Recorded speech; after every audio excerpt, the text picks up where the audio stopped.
Bonjour les élèves, voici un exercice très rapide.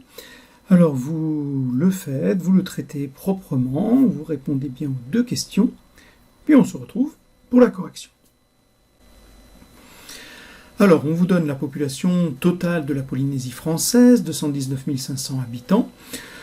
On vous indique, suivant les îles, le nombre d'habitants. Il vous manque juste le nombre d'habitants des îles Tuamotu-Gambier. Alors pour cela, c'est très simple de calculer cette donnée. Il suffit de soustraire à 219 500 le nombre d'habitants qu'on a sur les autres îles. On va donc faire la différence, 219 500 moins la somme de tout ça. Bien sûr, ici, vous devez avoir des parenthèses. J'ai trouvé 15 400, sauf erreur de ma part, donc on conclura qu'il y a 15 400 habitants aux îles Tuamotu-Gambier. Deuxième question, calculer le pourcentage des habitants des îles sous le vent par rapport à la population totale. Alors les îles sous le vent, on sait qu'il y a 26 800 habitants.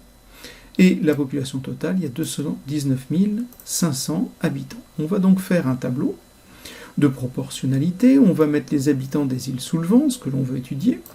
Et la totalité sont les habitants de Polynésie. Dans ce tableau, je vais indiquer 26 800 ici, habitants aux îles sous le vent, la totalité de la Polynésie française, 219 500 habitants. Comme je cherche un pourcentage, je vais avoir ici, par rapport à 100, pour 100. Donc, la valeur que l'on met ici, comme d'habitude, quand on cherche des pourcentages, c'est le nombre 100, pour le total. D'accord ?